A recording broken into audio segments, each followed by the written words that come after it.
We're going to be starting to record. All right. Welcome to Game Kings Presents Monday Musings. I'm here. We're hosting it today without Josh, the Mad King. Mad Titan. Mad what? Mad Titan. Mad Titan. Whatever. Sorry, Josh. My name is Roman. I will be working with these three gentlemen over here. We have over here from the left, Paul. Paul, the homeless guy. I'm Nick, the store manager. I'm Derek, the store owner, I suppose. And I am Roman. I am a guy that comes down all the time and annoys the hell out of all of them. Today we have a couple things that we're going to be doing, talking about some past events. We're going to be opening up a few unboxings of some board games, Star Wars Destiny, Dungeons and Dragons. Some of the miniatures just came out. It'll be a fun time. So why don't we round it right up? Start it off, go into what we were doing last week. All right, so last week we had the Yu-Gi-Oh! Pre-release, went over very well. It's the first real booster set with the new rules, so it'll be interesting to see how that turns out. I think overall it will be a benefit to the game, even though nobody likes investing in a deck and having the rules change, and then your deck doesn't really work the way that you intended it to. But you have to look at things in the long run. It's pretty short-sighted to not support something that's trying to benefit the game and get more players in the game. But on a personal level, you can definitely see where investing in a deck to have it negated just kind of sucks. But Absolutely. it kind of is what it is. Yeah, I mean I guess the format was super fast and it was turning a lot of people off, so they were pretty adamant that they wanted to see something slow the game down, and that's basically what Konami did. But like you said, with any change, sometimes people's decks stop working or they don't work as well, stuff like that, and there were a little bit of there's always a little bit of sourness there. I think it's a positive tone on it. They're understanding that it's not going the way they want it to, and that they're fixing it. I like that when companies do that kind of stuff. Just off the fact that it shows that they want to keep growing their game. Yeah, I mean the gist of it is Yu-Gi-Oh doesn't have like a resource system. It's more like a level system. Like you can play this level guy for free, and then you start going up to more powerful guys, and then you have to sacrifice guys and play, and that's kind of so you can summon one guy a turn normally, and that was supposed to be the balance. But then they started coming out with all these other decks that let you. They call it special summoning, and that doesn't count as your regular summon. But over the years, it's been easier and easier to special summon guys, and it kind of got rid of the balance of that the game was designed around. So they're essentially creating new zones to make it a little bit harder to summon things, which will slow down the game and in the long run should have a positive effect on the health of the game. I like that. So that was the big thing that we had this week, other than we started a few leagues. We started the Magic League. We're going like a really casual theme, so it's just you get 3 booster packs for $10. It's just a steal just to join the league, and you get a special box. For people that have been playing in the store since the pre-release, you get a little checklist. You can still get one if you don't have one, and they have goals that you need to meet, and then you get a special limited edition die. So there's no pressure. Like wins really don't matter because there's not a big prize on the league. It's more just participation. Yeah. I think that's pretty good to get new players in. You don't have to be intimidated. It's a really good way to start playing. You can only use cards that you get in the league, so you're not at a disadvantage or anything like that. Just mute it. There's a mute button at the bottom. So people seem pretty interested. The box you get's really cool. It's got nickel bolus on it. Yep. And it's like just a fun, casual way to start playing. Get new cards from the set. It's always better to play with the cards instead of just cracking packs and throw them in a box. Right, you might as well make an event out of it. Yeah, exactly. More time for your money. Get that value. we had the Pro Tour this weekend, so I was a little bit worried. Like this set, our Devastation, I really feel like it has been underrated. The cards seem very powerful to me, but for some reason I seem to be in the minority. But I was scared that Control was just going to dominate. The first week that the cards were legal, Control was just took over. Yeah, it took first place, which is 4-color Control. Generally not. First place. Yeah, there's kind of like trends. Usually when a set first comes out, the aggro decks win because they're easy to play. They capitalize on mistakes. It takes a little while for the environment to settle, so you know what you're playing against. So generally aggro out of the gate is very good, and we had the opposite, so I was starting to get a little worried. But this week at the Pro Tour, aggro was back, took 6 of the 8 slots. Most of them were mono red. I feel like it was like one team that really capitalized on something that the other players missed because it was like just a super fast, super Sam aggressive Black, red deck. That whole it sounds to me like that probably whole the team. meta kind of tunnel visioned on the fact that everybody was amping Control up. Yeah, some guy that just was like. I haven't been playing competitively lately, but I keep an eye on it. Yeah, it's the same. So it's kind of felt a little lackluster. Nice to see that aggro came out. Little worried that 6 of the 8 decks were red. Yeah. But the other 2 decks, it was mono black zombies and green black zombies. What? It was green black zombies. There was a green black deck and there was a mono black deck. Yep. Well, there you go. I didn't look at exactly what was in the deck list in the green black, but so yeah. We also started a couple other leagues. We have the Fate of Carnal League. Went over pretty well. People seem to really enjoy it. It's Warhammer 40K. It's really the first event that we've done in store with the new rule set, which is also going over really well. Streamlined the game, made it much easier to play, undoubtedly. Like there's just no argument there. I've seen a couple coming from different miniatures games. I actually saw a couple of you guys playing not too long ago, and it seemed like it was a lot less confusing because that was the problem when I first tried to get into the game. Was it was so convoluted, like every little thing had a rule to it that you had to follow, and I think that they made it a lot easier for somebody that has no idea what they're talking about with miniatures and stuff to be able to even just comprehend it. You know they pared it down to about 12 pages of rules for the core rules. Yeah. And then, there's a little bit of stuff on top of that, but it's super, super streamlined now.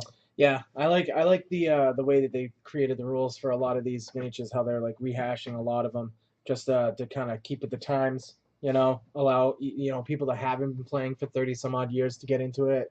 And I think they're doing a good job with being, keeping everybody happy that was in it so that they don't end up losing them as well. Yeah. Well, a lot of it is I feel like I didn't play in the first couple editions. I started really like in the mid 90s, my friend had an army of fantasy, and it was like on his bed. He painted it. He's like really artistic, not autistic. He had like it all set up on his bed frame, and it was like these vampire counts, and they were awesome. And I always wanted to get into it, but he didn't really play. I never really had anybody to play with, and I was a little scared about painting. But I always kind of like kept an eye on the hobby. And then in 3rd edition, like the late 90s, is where I really started getting the courage to join it because it's intimidating looking at it from the outside.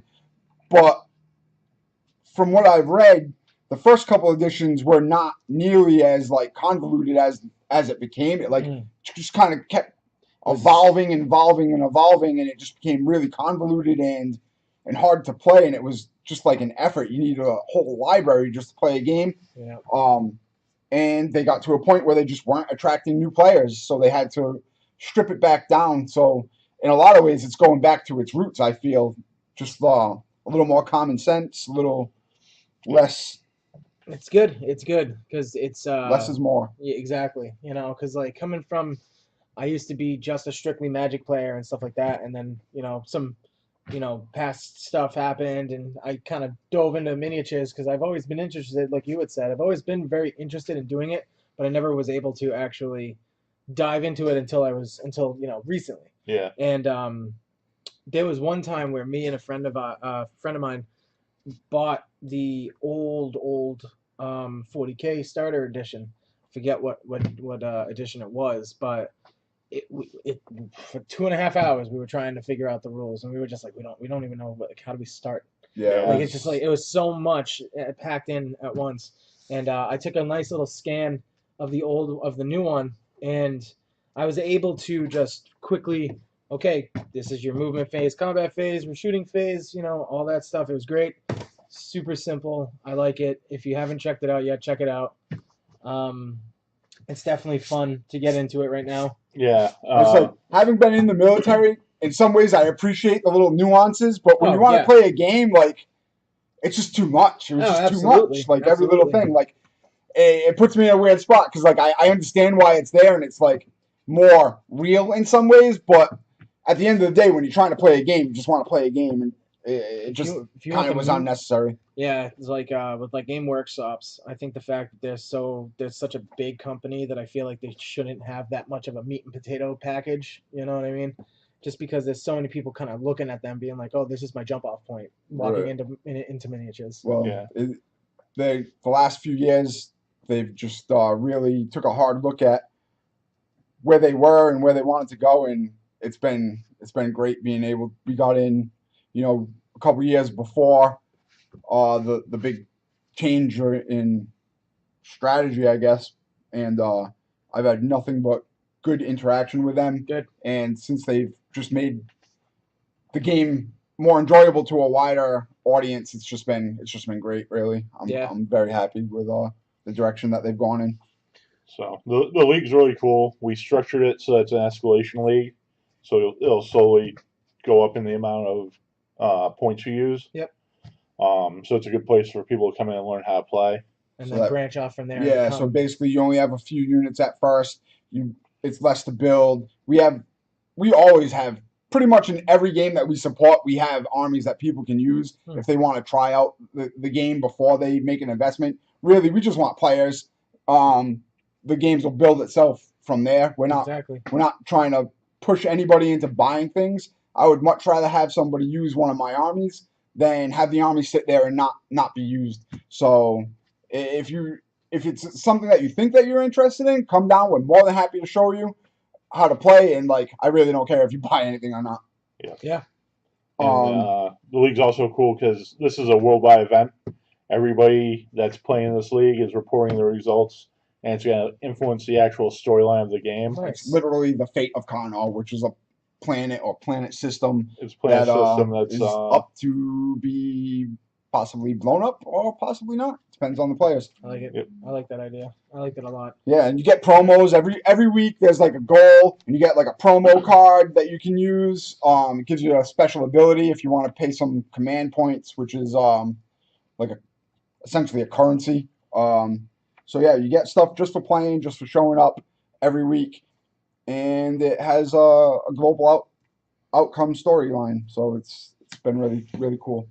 Yep. I've been playing 40K since the second edition, which is like 20 years ago, and I've went through them all, and I think this edition is the best edition you could ever get. It's simple, it gets to the point, and it's so easy to learn. You'll be surprised yourself how fast you can learn it. After 20 years, Paul finally won a couple matches. Yeah, I know, right? Very happy, very happy about this. Determination finally paid off.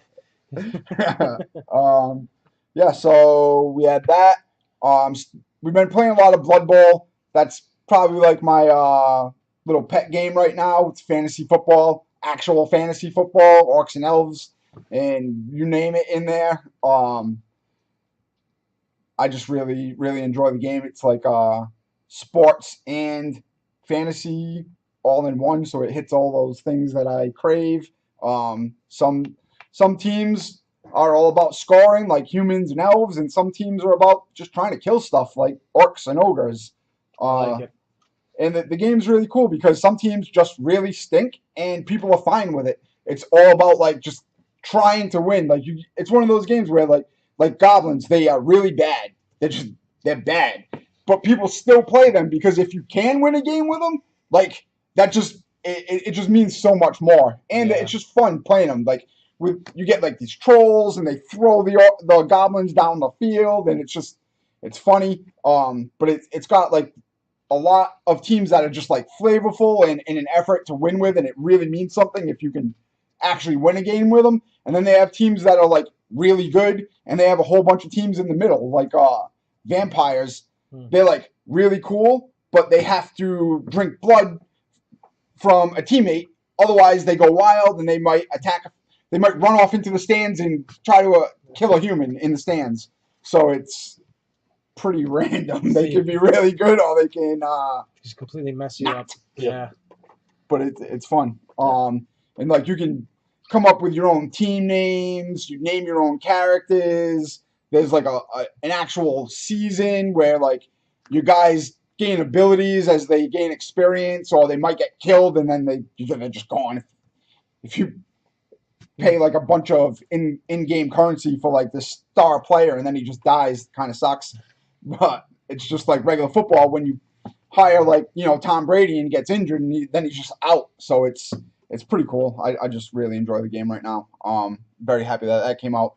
But there was like a big event for it, and we didn't have a chance to run the event, but we got the kit. Yep. So at some point, I'm going to squeeze that into a rotation of games. So we have a lot of really cool prizes for that. A lot of it's just participation prizes. You get extra cool stuff just for playing, so you don't have to worry about like winning or losing. It's just about playing at this point. Yeah.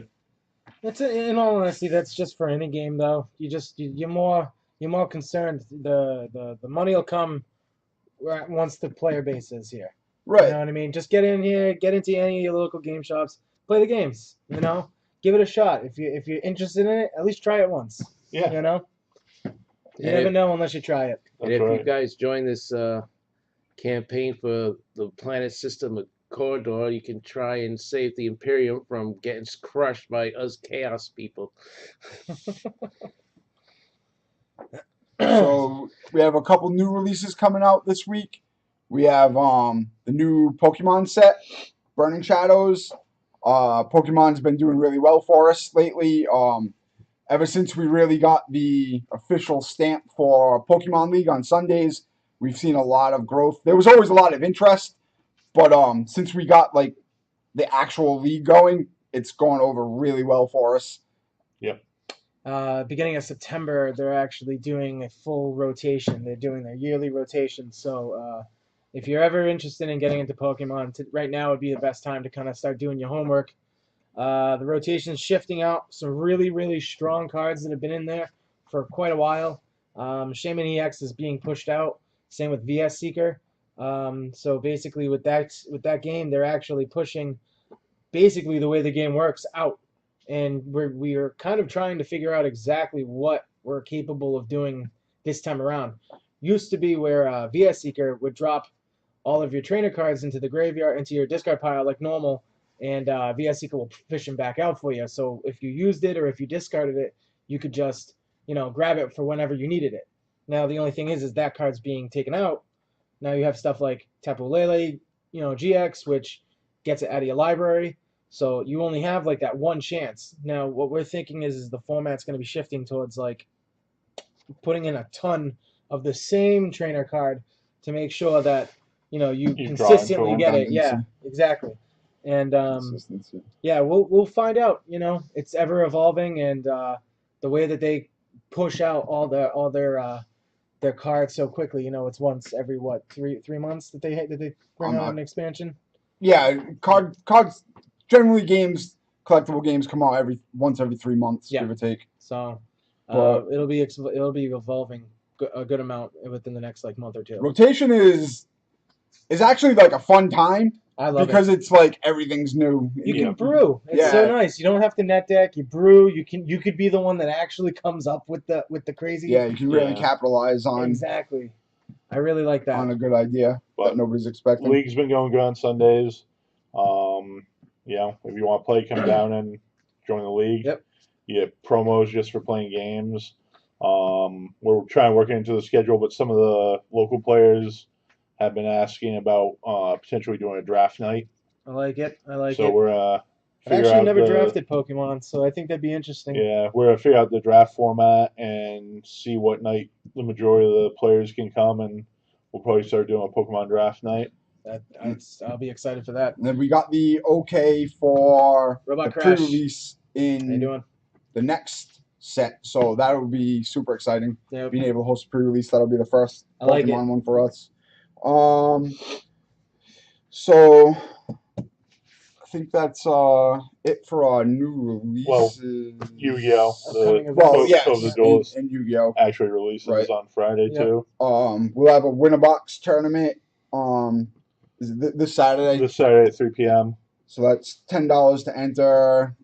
Constructed, and you get a shot at winning a box. So Pretty good. we I like usually it. have a pretty good attendance on those. Yeah, we try and do a win a box on each release weekend. Good. For the Yu-Gi-Oh sets. Help somebody out, get them ready. Yep. So we also have game day this week for Magic, which is going to be really fun. A braid, so a ton of play over the Pro Tour, and that's the participation promo that you get. It's extended artwork. We showed it last week. Yep.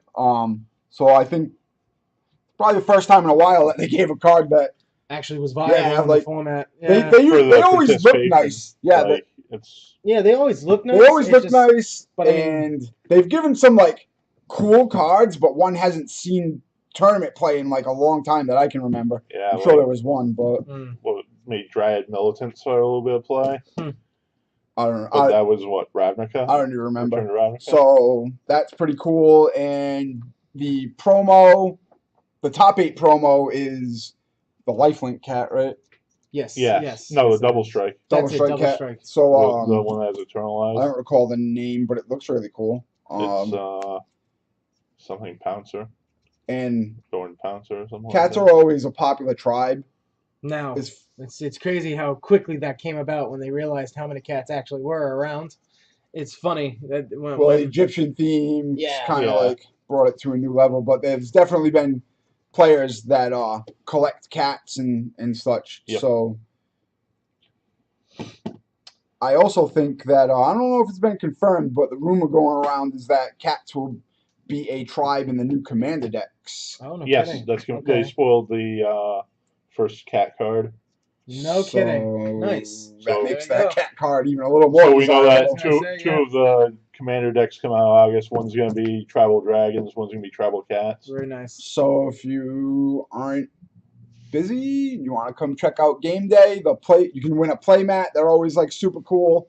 You get the braid just for showing up, and top 8 gets an extra foil on top of whatever. It's $5 to play. We put all the money back into store credit and disperse it as prizes.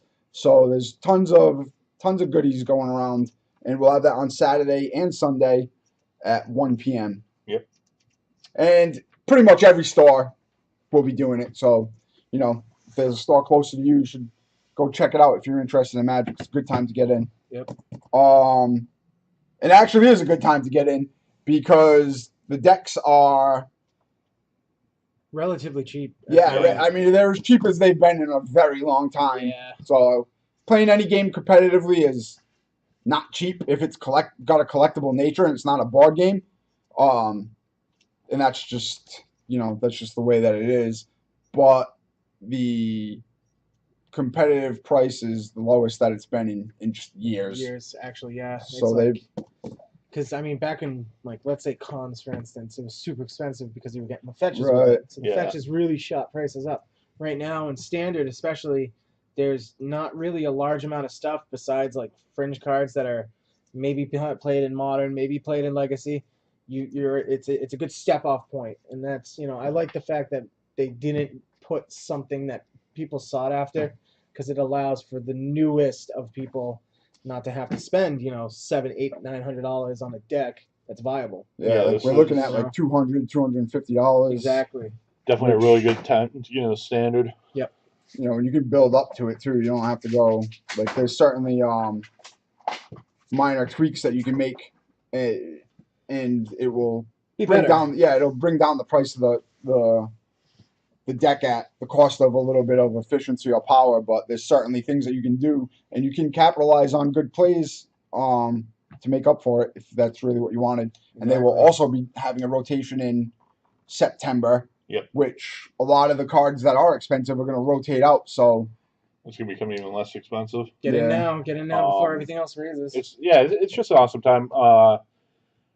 We're going to August. This will be the first week of the new FM promo. It's Renegade Rallier, which is Yep, a really that's a good really card. good card. It gets played even modern. And then in September we get Fail Push, which is a really huge one. That's another big one. Yep. So for upcoming events, we're also doing so we're entering modern season as the preliminary Pro Tour qualifier season, which means that we'll be supporting more modern events. And with the announcement of the 25th anniversary Pro Tour, Standard will be Legacy will be a portion of it. So we're going to be trying to do once a month Legacy events again. So on the 19th and 20th, 19th is Legacy, 20th is Modern. We will be having a bigger tournament than we normally do for some like really cool foils and stuff. So check those out. Again, if you're not local, I would expect the stores that are closer to you will probably be gravitating to Modern and probably trying to host some occasional Legacy tournaments if they don't do that, just because people are going to be interested in it. Yep. So that's pretty much what we have for We've, events. This Wednesday, there's the Grimkin starting. The fact that it came out, we're having a tournament here at least. Is that across the country or the Grimkin? There was a release event kit. It Okay. didn't necessarily have to be on a certain day. Yeah.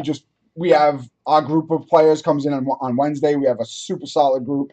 So it made sense for us to put it on a Wednesday. Yep. But that wasn't like a requirement or anything. Yep. Anybody who got the kit could run it whenever they want. Okay. But we had the kits. Our guys were interested in running the tournament, so we're have that on Wednesday. We had some cool like coins and tokens and stuff to give out with that. Yep. For prizes.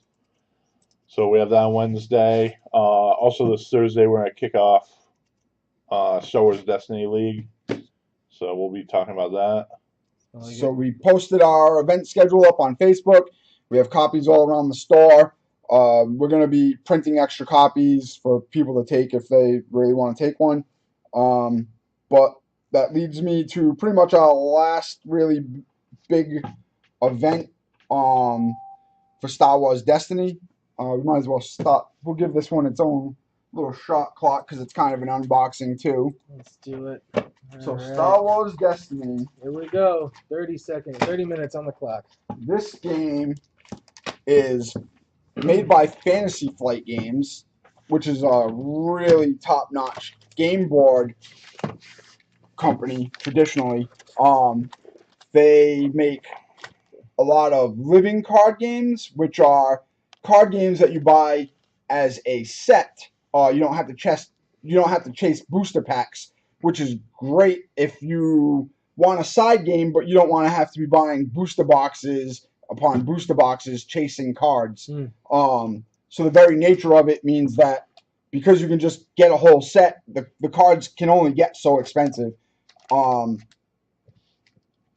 So they have Star Wars, they have Call of Cthulhu, they have Netrunner, which Netrunner was one of Richard Garfield's earliest games. It won all kinds of awards. It's considered one of the best games that there is. But in that game, one player has to. You have the corporation versus the runner, yeah. And it's one player plays the corporation and one player plays the runner. So it's a little bit different than what you would think of it as a traditional game, but it just gets like it's fun. I really enjoy that. It gets like such good reviews. Yeah. It's supposed to be just very amazing. I played it a handful of times. I had like a lot of the older cards when I was younger, and things, but I just could never get a solid play group. Regardless, this is Fantasy Flight's first foray into a collectible game. And it went over maybe a little too well. And it sold out. Just could not get it for a very long time. They're just now starting to catch up. So we really didn't push the game too hard because we just couldn't get a constant supply of it. Even though like we've had people call from Maine all the way from California looking for this game. Just No kidding. yeah, like Wow. somebody must have saw us taking inventorying our order last week and saw us had a few boxes and they came in with a whole bunch of people and were like, "Oh, we heard you got some Star Wars Destiny." Like we told nobody because we wanted to allot packs for a league to make sure that everybody gets a little bit, rather than one player getting everything. It doesn't really help the community. Yeah. Good morning, Bunny Mountain. How's it going? How you doing? So we thought the best way to go about it would be a league. That way everybody gets a starter and some product. And as the months come on, it should be easier and easier to get, and then it'll be less of an issue. So how easy is it? How easy of a game is it to get into? It's like because we couldn't get it, I really didn't focus on it too much. But I've been reading like articles and stuff. And they, for better or for worse, they are pretty vigilant about errating things that are too powerful. Okay. Now, errating things is a two-handed sword, double-edged sword. Two-handed sword. That's a big sword. You know, again, nobody likes having things that they purchase changed. But when something's so powerful that it's just miserable to play, or it's just dominating and warping the entire field, in the long run, it really is better to just like errata it or ban it. I'm a fan of bannings. I would rather, because generally, as a card game gets older, right, you're gonna end up with an older format where more powerful cards are acceptable. So I'd rather have a card banned and let it be as it is into that format and let the card work as it's worded, rather than having to worry about, what does this card actually do, because it doesn't do what it says it does anymore. Yeah. So I'm a big fan of bannings. If that nobody likes it, but it's like a necessary evil. Nobody's perfect, especially when it comes to card games or board games or games in general. Like things slip by. Just every game gets, like even video games, they nerf characters and change their move sets and this and that. So I think because Wizards of the Coast does a really good job generally, and they've been like really adverse to bannings. People kind of freak out when there is a banning. Yep. I think they should probably just do it a little bit more often. Best case scenario is just they balance the game better, but the reality is, was there things are going to get by. Was there any banning? Speaking of Magic, any bannings yet since the Pro Tour? No. Last thing that got banned was Etherworks Marvel. Yeah. That was the last. That was one. That was a while ago. Right? Yeah. So in this game, you get a number of points. Yep. You get a typical game is like 30 points. You get 30 points to build your team of main characters. So this is from the starter deck. It's Kylo Ren. The rares and have little dice that go with them. So the starter deck comes with 2 dice for the character. You can do it, Paul. He's on there. You can do He's it. already on there. So again, I haven't actually started playing yet. I've been reading the rules and stuff. But basically, the idea is it's a straight out brawl between your team of characters and your opponent's team of characters. You have a deck of 30 cards that has like special moves that your guys perform to combat each other, extra items and things that you can like equip to them. It's pretty cool. So there's 2 starter decks. There is Kylo Ren and there is a Rey. So that's the other character that comes in this starter deck. Stormtrooper. It's a Stormtrooper and Kylo Ren. But you can get like Darth Vader, Luke Skywalker. Pretty much, there's a lot of, even like a lot of the newer characters like Poe Dameron. There's a ton of characters that you can play in a ton of different combinations. Yep. Um, The other starter deck's Ray and Finn. Okay. So that's more the good guys. Yeah, it's the game's kind of broken down into heroes and villains. Yeah. So like the Imperial versus the Empire, stuff like that. So yeah, the Rebels. Yep. So they have the 2 starter decks, but then generally you get it in booster packs like this. They have $3 a booster pack, which is kind of reasonable. Yep. And they come out. You get like a rare or higher in every pack, and they come with a die. The dice are kind of a resource system.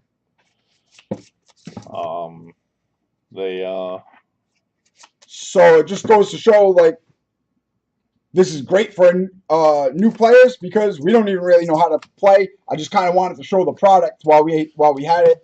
So we're actually going to be learning how to play along with everybody else. Greg would like you to hold one to the side for him. Yep, we'll do that. But so there's a bunch of stuff like this is cunning. It's a ability. So that would go in like your actual the artwork deck. is just really good. There's some really cool stuff I've seen. Just thumbing through it and looking through. Can't really tell you what it does, but And there's like some cool stuff like let the Wookiee win. Let the Wookiee win. That's a saying that everybody knows. so as far as the league goes, you'll get BB-8. You'll get a starter deck, 5 booster packs. You'll make a deck out of what you get, and we'll play. No real big prize on the line. Oh, actually, that's a lie. We have a tournament kit, and some of the things in these tournament kits are like highly sought after. This one comes with some Boba Fett action tokens, Nice. which I'm sure are probably going to be With highly something. sought after. Yeah. And then you get There's alternate artwork you get an cards. alternate artwork card just for participating, and then So you get guard. you get an alternate artwork fin. There's a couple of them. So those will go to like the top players in the league Nice. at the I like end. that. I like when they kind of push a good chunk of stuff right at the beginning to kind of get a lot of people pushed into it immediately. You know. But Well, they come out with the tournament kits routinely. Yeah. And the stuff ends up being like pretty well desired. Some of the earlier like X-Wing promos and stuff are worth Good quite money. a bit. So these dice are really nice too. They're like a not really stickers. unique. Yeah. It's a unique Yeah. structure. One of the things that actually set the game behind was the first wave of these did not meet their quality standards, and they rejected it. Huh. So it already started them behind. Then the game ended up just exploding because it's Star Wars, and Star Wars has a We're gonna start on Thursday. habit of doing that. So we'll be starting this on Thursday. Like I said, me and Nick are just learning how to play along with everybody else. So if it's something that you're interested in, don't be scared because we have no idea how to play as well as everybody else. But the rule book is not The craziest. Yeah, like it's just a it's fold 2 out sides, so it's not like the game is not very complex to learn. Which is a Sure, good there's a thing. lot of strategy, but Which is a very good thing. Yeah. I like that. You know, quick to learn, hard So, to master. the starter down comes with some Thursday, tokens. It's $35. That's gonna get you a random starter deck, 5 packs of Awakenings, and a pack of Spirit of Rebellion to build your 30-card deck with. And then we just play games. We'll track your wins, and at the end of the league, we'll give out prizes out of the kit. And the cool thing about the starter decks is there's some cards that you can only get in here, and from the tournament reports that I've seen, a lot of the cards are actually seeing play. So when you get the starter deck, it's not like you're going to get useless cards. And I've seen Kylo Ren doing well in tournaments. I've seen Rey and Finn doing well in tournaments. So there's plenty of variety. And some games, the starters, you're basically paying a premium to get the rules, and most of the cards stink, and then you have to buy more cards. So at least at least some of the cards in these starter decks are Actually actually viable, Yeah, which is playable good. cards. That's pretty cool. which is very good. I like that they didn't alienate people that just jump into the game with the starters. So, go on to the next thing. We had the Court of the Duelist. Sneak peek is what they call their pre-releases. This is a leftover kit. Basically, what it is like pretty much standard. You get the cards a week early. You get X amount of packs. In this case, it's 5. You get a promo for showing up, and then you play in a tournament. You make a deck out of the cards that you receive in the tournament, and that's all that you can use. I couldn't tell you. Ooh, it's foil. I don't know if it's good, but it's foil. That's got to be good, right? So I got a Trickster Candina. Have no idea if that's good. I did notice that the newer starter deck came with a Mirror Force, and I want to say like a Tribute to the Doomed. Those cards are pretty much been played since they've been printed. So the newest structure deck came with a lot of good cards. Mirror Force was like an $80 card for a while. Yeah. So by $10 you get the whole deck and you get a Mirror Force. Like, to me, that's a deal already. Cyber Wizard, another foil. I wonder if every pack comes with a foil now. World Legacy Discovery too. This one's got like the embossed lettering. So you can show these to the people. And then, so the new thing is Link Summons. Oh boy, this one's Ib, the World Chalice Priestess. So this must be a Link card. As I say, it looks Two like monsters with different Link types monster. and attributes. This Link card cannot be destroyed by battle or card effects. Your opponents cannot target this Link card with effects. If a monster this card points to would be destroyed by a card effect, you can send this card to the graveyard instead. If this card is sent from the field to the graveyard, you can special summon one World Chalice monster from your hand.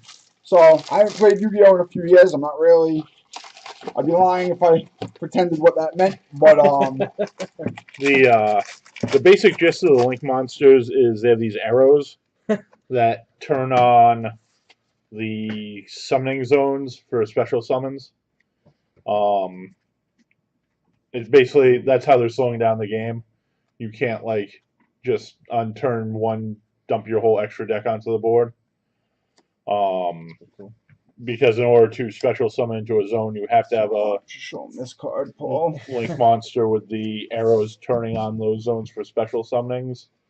They also moved the pendulum zones into the main row of zones so that when you pendulum summon, you're sacrificing 2 of your spell trap zones in order to use the pendulum summons.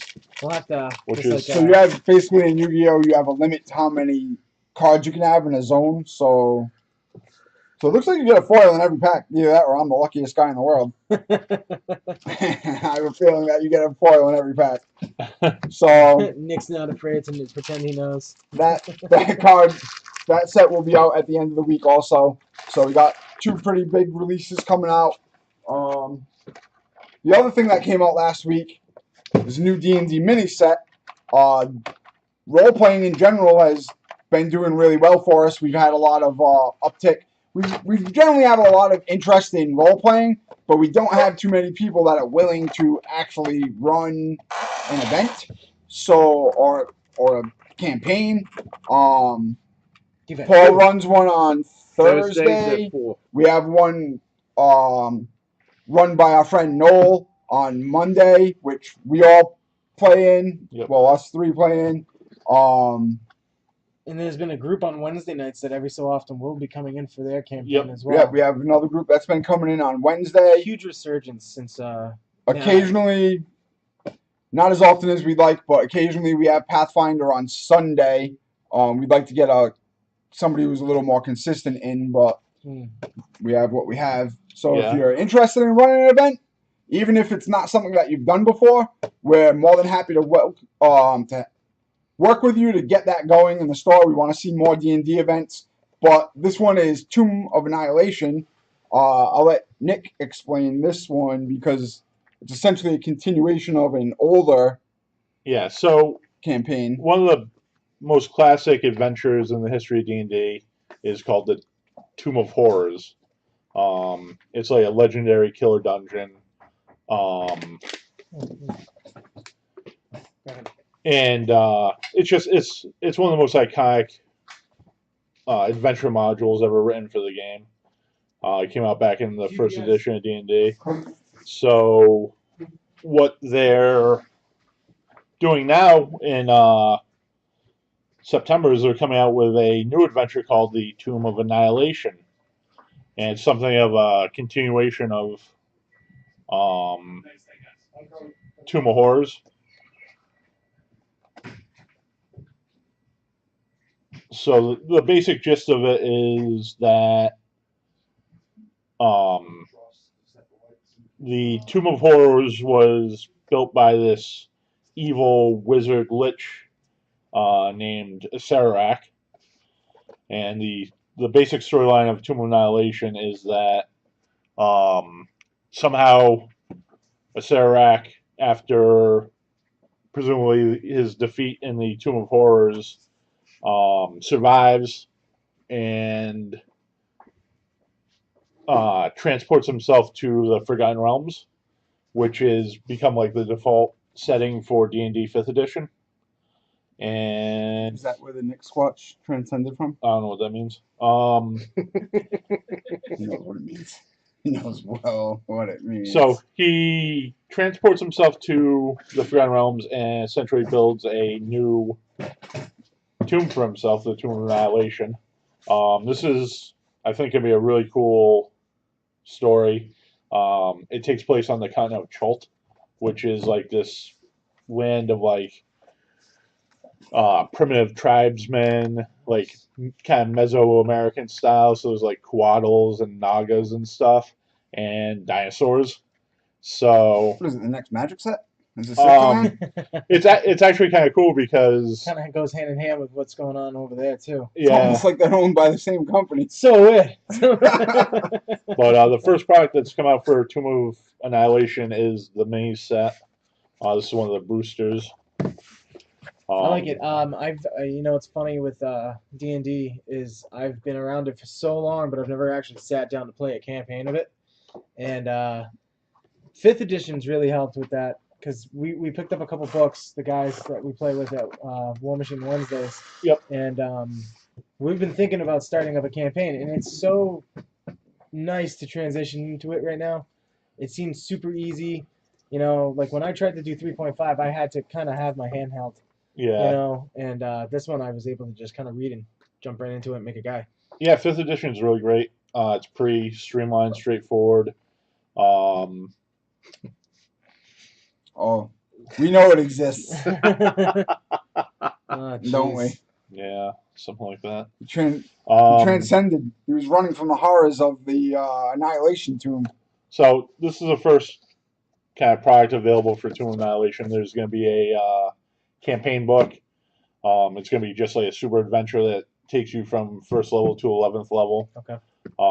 They're also coming out with a sweet dice set for it. It comes in at 10. They're really cool looking. Now these boxes, are these random figures? These are random. Okay. There's like an assortment of minis in the set that are themed to go with Tomb of Annihilation. So whatever you get, if you're playing that campaign, it will go with it. Pretty much, yeah. Yeah, they try and theme each set so that you have, like, they'll have miniatures for monsters that you're going to find in the adventure. Okay. It'll have some amount of, like, random, like, PC type miniatures. Good.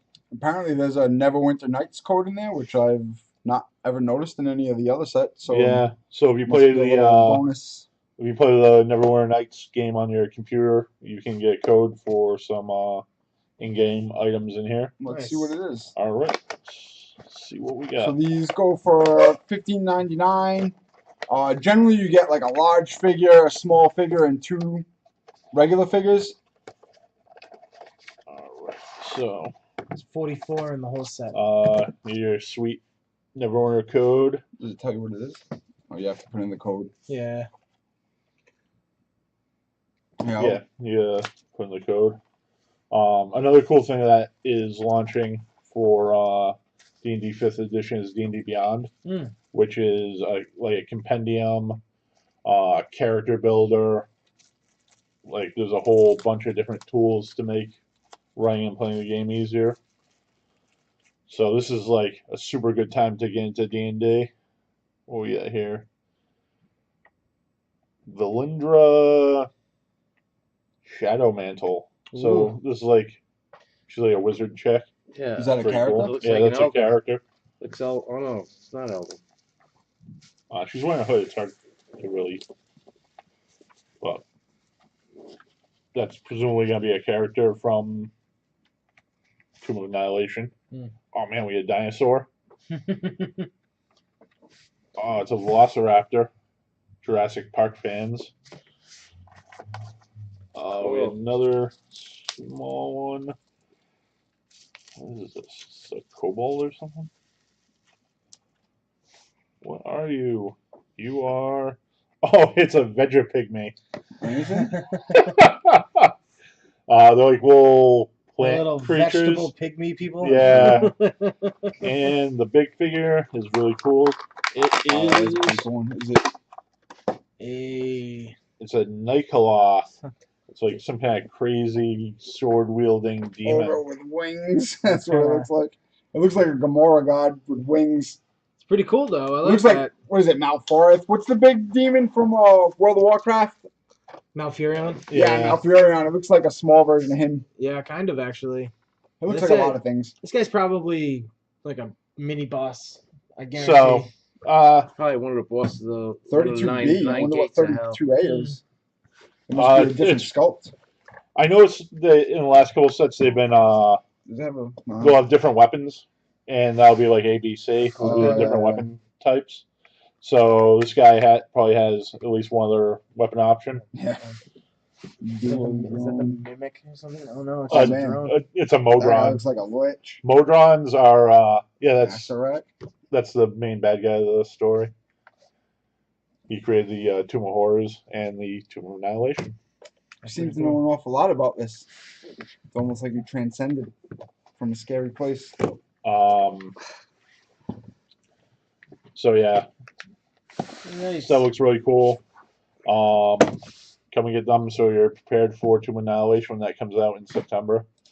So the other thing that came out last week, speaking of 40K, they came out with the first codex of the new edition. It's for the Space Marines. So I believe instead of having to get separate codexes for every single faction, they're all grouped together now. Or they have groupings, anyways. You can get the indexes that are all grouped together, and now they're going to come out with focused codexes for each thing. So the first one's Space Marines. Next week we're going to get Grey Knights and Chaos Marines. So this is $50, which is pretty much the equivalent to what they were, but it seems to be, I don't know if it's twice as thick, but it's significantly thicker than they had been. But I'm sure a lot of it is fluff, explaining what the different characters do. This one has all different color schemes for the different chapters of Space Marines, and there's tons of different chapters, which they all have their own little history, and that's supposed to be good at some things and bad at, or not good at some things, but. Just like Marines, Space Marines in this game are modeled after actual Marines, so they don't really suck at anything. They're good at everything. They're just all around good at everything. And then you have your data slates, which before picking characters was kind of an effort, where now it's just kind of laid out. You just everything's pick one whatever page. you want, and then you have the abilities right there. Everything's all much together, easier right than it was. I like making copies of whatever that I'm using, because like this is all artwork, and then this is the only actual thing that you need. So you can print out the data sheets and just have them like right there in front of you instead of having to flip through pages. Before, like you had information about like the war gear would be in one spot and you have to flip to it, and then the stats of the character would be in another spot and you'd have to flip to it, and then just the irregular abilities definition would be in some other spot. So it was a lot of like flipping around in books and not too much playing. Yeah. So right now, and have your stuff was spread out over multiple codexes. like this is just Like- explaining the different characters and what they do, but the only actual thing that you need to play is the data sheets. And a lot of the models, when you buy them, come with the data sheet. So it's not even like 100% necessary to get this book, but generally they have like little bonuses, like what is it, battalion? The like battalion Formations. scrolls and different stuff like that. So like that stuff won't come in a regular book. But and it lets you reference everything in your faction, which can be nice when you're like trying to right, figure out it's what super models to buy. helpful. But it's not really 100% necessary. Like if it was going to make or break you having to buy a $50 book for your faction, you could not get this and still be able to play the game. 100%. And they came out with data cards. So it's really cool. One of the big things for Space Marines in this edition is the Primaris Marines. So this will have all the info on them. So these are the data cards for the Space Marines, which comes with like some objectives. When you play in the game, it's not always just killing your opponent. A lot of times there's objectives that you need to accomplish, whether it's holding an area or securing a building, or there's different ones. A lot of times you generate the objective randomly. That way you don't really know what you're doing, so you have to build a well-rounded squad. So that really helps with the game balance, because some factions are not as hardy. Then they might not be able to. They're a little bit more fragile, so you don't really want to be in combat with them. But they might be good at holding objectives, or they might be able really fast, so they can get from one end of the board to another end, and it gives you other options other than just fighting. So that's a big part of this game. So there's stratagems, psychic powers, gives you nice little cards that way you can just have whatever you need in front of you and not have to like flip through pages. So these are just things that make the game a little bit easier to play. Yep, again, these are super handy. Not necessary if you don't want to spend the $15 or whatever on it. $15. But it just makes the game a little bit easier to play, and it gives you some cool things, but they're not necessary at all. But they definitely are. I think it's definitely worth it. Yeah, it's definitely gonna be like really convenient for you to have like the faction specific stratagems available to spend your command points on. The command point system is something that's new to 8th edition. That is really cool. You know how War 5 Machine... seconds. What? You have 5 seconds on the clock. Okay. Oh, shot clock's done. All right, so we'll be more than happy to walk you through some games if you want to come down and look at it. We open this stuff; it's for the store, so we'll have that here. You're more than welcome to look at anything, whether it's just to look at it or if you want to learn how to play the game. The game has a very rich history. It's a 30-year history. They have novels, games, books. That pretty much brings us to the end. I do have one more cool thing that I wanted to show. It's not necessarily new. As a matter of fact, it's been around for forever. 40 years. Yeah. Because not that I was born in the same year that this game came out, but this game originally came out in 1977. It's a Steve Jackson game. It was the first game that he made. The very first game. When it came out, it was like $1.77 or something, and it basically came in a little sandwich bag. It's futuristic tank warfare. Steve Jackson, he made Munchkin. That's an extraordinarily popular game. It lends itself very well to casual players or to new board gamers. Yep. They basically skin it for all sorts of generations. So there's werewolves, space zombies. Well, not space zombies. Space Munchkin. There's vampire Munchkin. There's all kinds. Christmas, Yeah, Valentine's. there's a million of There's a them. ton of them. They always find ways to like make it fresh. Yep. There's something out there for everybody. If you're into nerd things, there's one out there for you. There's no way around it. I don't believe it, not for a second. But regardless, he finally was able to start making it a little bit closer than that he originally envisioned. So this is the newer box set. But a few years ago, they came out with one. What are the hours for the store?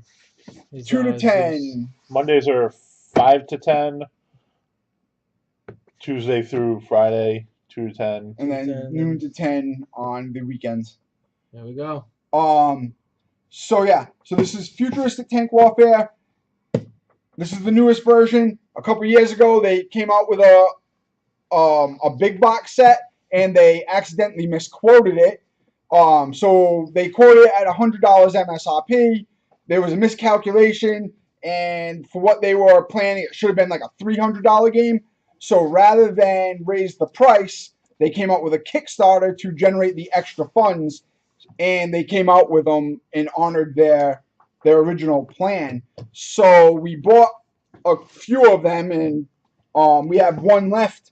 But from moving and the game is just like ginormous. The wrapping just kind of tore up, and I really wanted it for myself anyway, so I was looking for an excuse to open it. So here it is. Here it is. So this is basically like the ultimate version of this, and it had like so much stuff they couldn't even fit it all in the box. They had to like shrink wrap it to the sides, which was kind of one of the reasons why, besides for weighing 1 million pounds, it had that extra stuff, and it just was too much over a few years. But this is our last copy of this particular version. Oh boy. Like a kid at Christmas time. Oh my god. So it's got some trays to keep all the tiles parts and stuff. So I've actually never seen one of these opened before. Man. So this is There's a lot to that game. So these are the boards to play on. It's like a hex grid type thing. Wow. There's quite a bit to this game. And it's easy to learn too. So it looks like the two pieces go together. Here's the directions. So as you see, it's a big box, but it's not really that much to learn. It's just a lot of stuff. And then we have this really nice tray with some more boards in it. Some really nice boards. Different terrain for whatever you want to do. Yeah, so it must be like different maps and stuff that you can build. Yeah, map 1, map G1 North. Map G2 North, yeah. So there's a lot. So this one probably, I'd imagine that this extra stuff here isn't what comes with the smaller one. Dice. So there's compartments for everything in here. Yeah, this is super cool. And there's just a million sheets of Take care now. Tanks and tokens, and there's more stuff to modify the terrain on. So basically, you build tanks, and then you set up like a battleground essentially, but it's all futuristic tank combat. That's so cool. This edition is obviously like super insane. There's compartments for all the different tanks once you build them, all the tiles. That's pretty cool. I played the game before with one of Paul's friends years ago, and it was a lot of fun. So I'm really excited to try this one out. I like his stuff. He outside of Munchkin, he's made some very good games. Like yeah, he made Frag. I love Frag. Frag's so fun. Frag is like, it's kind of like the closest you can get to a PvP shooter video game on a board game. It's literally, you get a character, you're on a map with there's all kinds of gear you can get, and you get X amount of points, and you make a character however you want it using the points. You have a move, a shoot, and an armor. Ball pushing. But it's literally just running around killing each other and gathering gear and acquiring points for killing stuff and getting cool gear. And there's like a lot of it. That game's it's got to be 25, 30 years old. And it's still fun to this day. Yeah, you know, I can love that game. Pick it up and you can just start playing. Really simple, really simple to learn. Yep. And it's just super fun. Like sometimes the best games just a are board really game, fun. just a board game first-person deathmatch. Yeah, like, it's just pretty much what it is. And with the game board pieces that they got in this set, if you had some of the old miniatures that they came out with, they fit on there perfectly because I got a bunch of those old miniatures. Nice. So yeah, if you think futuristic tank warfare might be a thing, we have this now, and I will be more than happy to play it. Yep. But that's all we have this week. We'll look forward to next week. We'll have some results from game day. Hopefully we can talk about some spicy brews or some such. It'll be a good time next week, definitely. We'll probably we'll have more unboxings. Yeah, Probably, we'll have the new Yu-Gi-Oh and Pokemon set, so we'll do some unboxings. Are we gonna have a report on how the Chaos forces are gonna crush the Imperium and the Xenos? Oh yeah, we never mentioned that. What was in that? What was in that packet that you couldn't open up till the 27th? Oh, it was a special mission for the week. So we'll be using that one for the week. But basically, it was a mission. Tells you how to like set up the battlefield and what the goal is. And you get every week you get a special card that represents the planet that you're fighting on, and it gives you an ability that you can spend command points for. Yep. The other missions will be sent to us. They're gonna put it up on their website and email it to us. So like everything is top secret until the day it comes out. So that's pretty cool. Like so nobody can like. It's really cool. Somebody can't leak it, ruin it for anyone else. But Yep. it's nice because you have that anticipation. Like, Yeah. oh, I don't know what actually happens. Definitely, if you're interested, check out the Fate of Connor website. They have like a cool 3D rendering of every planet with like highlighted areas that tell you what's going on with the battle. It's really cool. They did a great job with this. Yeah, that's one of the big things I like about a lot of the miniature games. Is a lot of them have this kind of stuff where it's like the audience is what allows the story to keep going. You know, you've got this going on with 40K, and then for instance, right now in War Machine they have Horgel. You know, is it Horgel? Holden. I'm sorry, I apologize. Holden. No, Horgel. Yeah. It reminds me of Holden Holkel. Holden, who's going to be switching, who we found out recently that yeah, they wrapped up his storyline. And he's actually going to be with the Grimkin now. Yep. So it was a storyline where we could have changed it from either being part of something else or him going, to like kind of the dark side of things. And he ended up going the dark side of things and joined up with the Grimkin. So that's cool. It's cool that they have that kind of stuff in the miniatures games. Yeah, it's really cool. It adds more to it, lets you feel like you're involved. Exactly. So August is always a fun month. That's also the month of Gen Con. Every year, it's pretty much the best 4 days in gaming. That's what the catchphrase leads me to believe. Yep. I generally go every year. It's always been a good time, but a lot of it for me is just going with my friends and stuff and doing whatever. I guarantee the show after Gen Con, we're going to have a bunch of cool stuff to show off. And they're going to unveil the new Legend of Five Rings, which I'm super excited about. Now, are you able to walk out with some of that, or is it just an announcement of it? No, they're going to be selling some, but I don't want to get my hopes up because they put up like a 350, 400 person event, and it literally sold out in minutes. And then they released like a few hundred more seats, and it sold out in minutes again. Oh man! So A, I don't have a guaranteed seat in that event, and B, I just don't want to get my hopes up and be disappointed when I can't get it. No, makes sense. I'm probably just gonna cry. So maybe I'll get some footage of me crying at Gen Con because that'll be great. The GoPro. Yeah. And if anybody's interested in joining in on the campaign that I'm running on Thursday nights for D&D 5th edition, come on down. We still got 2 or 3 spots open. Other than that, we'll see you next week. Yes, actually, L5R is coming back. Yes, in August. Yeah, so that's also, it's been bought by Fantasy Flight Games, which makes the Star Wars games and a bunch of the other games that we've talked about.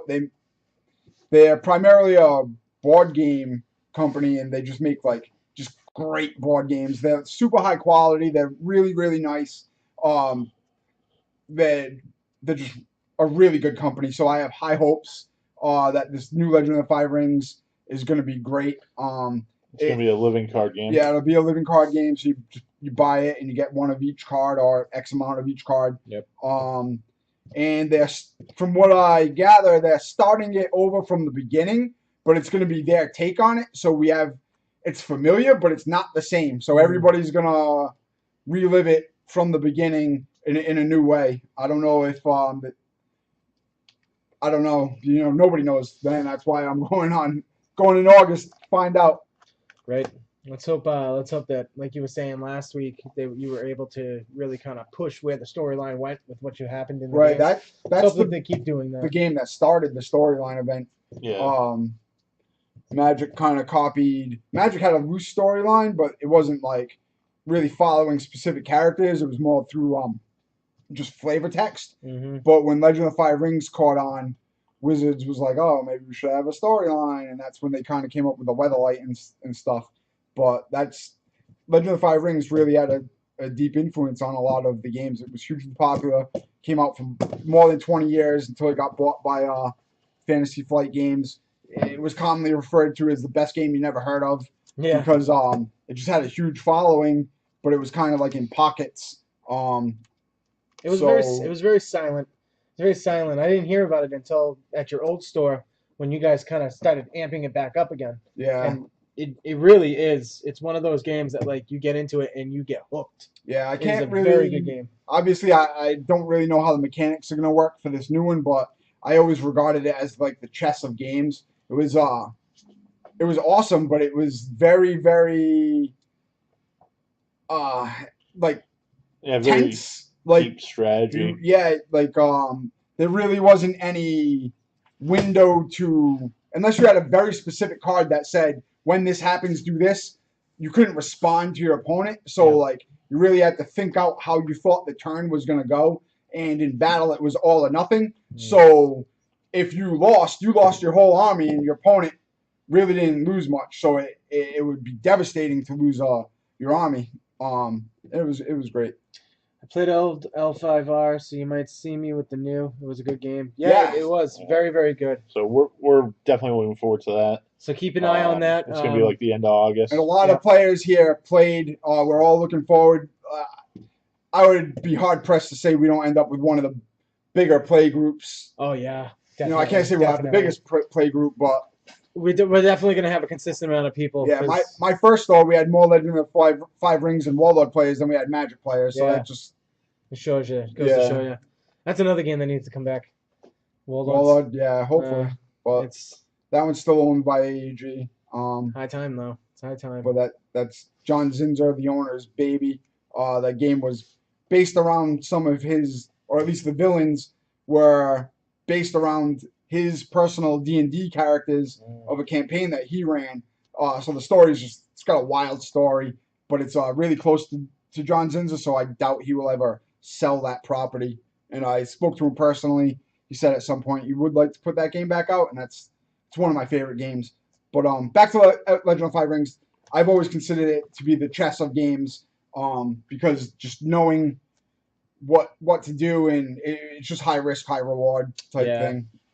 So yeah, that about sums it up. That's all I have that I can think of. That's I think it today. That's it for us. Thanks today. for joining us. We'll be back on Monday. next Monday, and we'll have some more cool stuff to show you. Yep. Oh, I know what I wanted to say. We're coming up on our 5-year anniversary in October, so expect some sort of an event. If you have any, more than likely we're going to aim to run like another game day. The first one, we run one Game King game day, went over really well. We had tons of players playing all kinds of different games. They were all free, I'm pretty sure. Yep. I think that's a theme that we kind of want to stick to. Have it just this big just celebration come on in of and games. enjoy. Thank you to our customers It was really for supporting awesome. us. But yeah, I want to do something pretty cool. So if you have any ideas, any games that you really want to see, let us know so we can factor it into our plans. And until next week, that'll be that.